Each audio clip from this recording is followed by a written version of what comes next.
ಇವತ್ತು ನಾವು ಈ ಪತ್ರಿಕಾಗೋಷ್ಠಿ ಕರೆದಿರೋ ಉದ್ದೇಶ ಏನಂದರೆ ಕರ್ನಾಟಕ ರಾಜ್ಯ ಕ್ರಿಕೆಟ್ ಸಂಸ್ಥೆ ಕಲ್ಯಾಣ ಕರ್ನಾಟಕ ಭಾಗಕ್ಕೆ ವಿಶೇಷವಾಗಿ ರಾಯಚೂರು ವಲಯಕ್ಕೆ ಅನ್ಯಾಯ ಮಾಡ್ತದೆ. ಕರ್ನಾಟಕ ರಾಜ್ಯ ಕ್ರಿಕೆಟ್ ಸಂಸ್ಥೆಯಲ್ಲಿ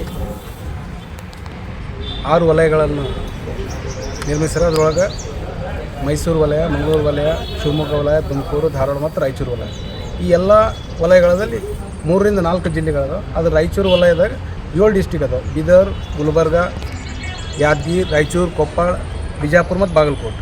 ಹೀಗಾಗಿ ಇದು ಅತ್ಯಂತ ದೊಡ್ಡ ವಲಯದ ಕರ್ನಾಟಕ ರಾಜ್ಯ ಕ್ರಿಕೆಟ್ ಸಂಸ್ಥೆಯಲ್ಲ. ಇದನ್ನು ಒಡೆದು ಕಲಬುರಗಿ ವಲಯನ ರಚಿಸಬೇಕು. ಅದು ಕಲಬುರಗಿ, ಬೀದರ್ ಮತ್ತು ಯಾದಗಿರಿ ಜಿಲ್ಲೆಯನ್ನು ಒಳಗೊಂಡು.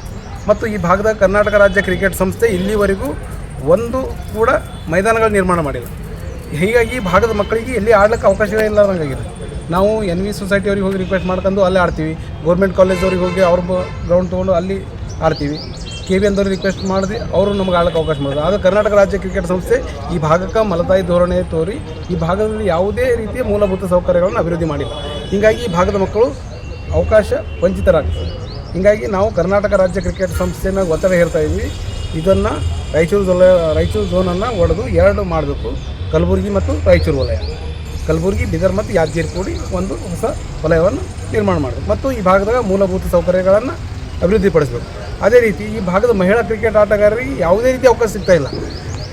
ಕರ್ನಾಟಕ ರಾಜ್ಯ ಕ್ರಿಕೆಟ್ ಸಂಸ್ಥೆಯಲ್ಲಿ ಮಹಿಳಾ ಕ್ರಿಕೆಟ್ ಅಂದರೆ ಕೇವಲ ಬೆಂಗಳೂರಿಗೆ ಅಷ್ಟೇ ಸೀಮಿತ ಮಾಡಿದ್ದಾರೆ ಅವರು. ಅದನ್ನು ಕರ್ನಾಟಕದ ಎಲ್ಲ ಭಾಗಗಳಲ್ಲಿ ಫ್ರೀಯಾಗಿ ಬಿಡಬೇಕು.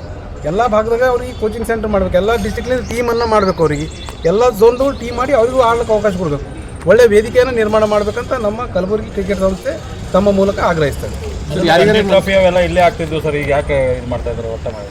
ಸರ್, ತಮಗೆ ಗೊತ್ತಿದ್ದಾಗ ಕಲಬುರಗಿ ಮತ್ತು ಗೋವಾ ಎರಡನ್ನ ರಣಜಿ ಟ್ರೋಫಿ ಆಗಿತ್ತು ಲೇಟ್ 80ಸ್ನಾಗ.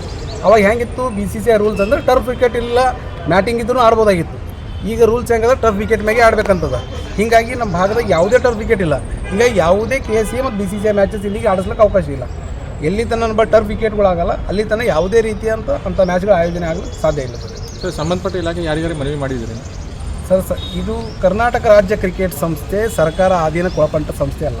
ಹೀಗಾಗಿ ಸರ್ಕಾರದ ಯಾವುದೇ ನಿರ್ದೇಶನ ಅವ್ರು ಪಾಲನೆ ಮಾಡ್ತೀವಿ. ಆದಾಗ್ಯೂ ಕೂಡ ನಾವು ತಮ್ಮ ಮೂಲಕ ಸರ್ಕಾರಕ್ಕೆ ಒತ್ತಾಯ ಮಾಡ್ತೀವಿ.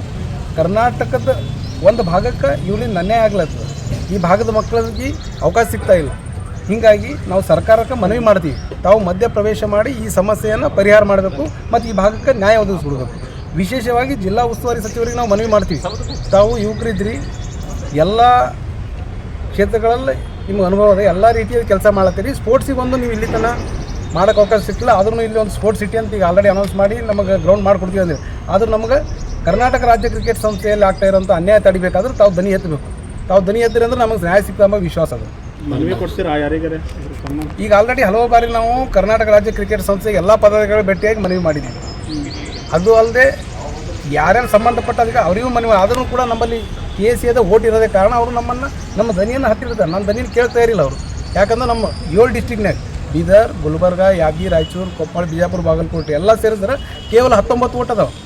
ಅದು ಬಿಟ್ಟು 1500ಕ್ಕಿಂತ ಹೆಚ್ಚಿಗೆ ಓಟ ಬೆಂಗಳೂರು, ಮೈಸೂರು ಭಾಗದಾಗ ಅದಾವೆ. ಹೀಗಾಗಿ ಅವ್ರು ನಮಗೆ ನಿರ್ಲಕ್ಷ್ಯ ಮಾಡ್ತಾ ಇದ್ದಾರೆ. ನಮ್ಮ ಧ್ವನಿಗೆ ಯಾವುದೇ ಬೆಲೆ ಇಲ್ಲ ಅಲ್ಲಿ. ಅದಕ್ಕೆ ನಾವು ಸರ್ಕಾರ ಮನವಿ ಮಾಡ್ತಿದ್ವಿ, ನೀವು ಮಧ್ಯ ಪ್ರವೇಶ ಮಾಡಬೇಕು, ಕೂಡಲೇ ಮಾಡಿ ಸರ್ಕಾರ KSCA ಮೇಲೆ ಒತ್ತಡ ಹೇರಿ ಇಲ್ಲಿ ಹೊಸ ವಲಯ ಆಗಂಗೆ ನೋಡ್ಕೊಳ್ಬೇಕು. ಓಕೆ, ತಮ್ಮ ಹೆಸರು? ಡಾಕ್ಟರ್ ಜೈಬೀನ್ ಧರ್ಗಿ ಅಂತೇಳಿ, ಅಧ್ಯಕ್ಷರು ಕಲಬುರಗಿ ಕ್ರಿಕೆಟ್ ಸಂಸ್ಥೆ.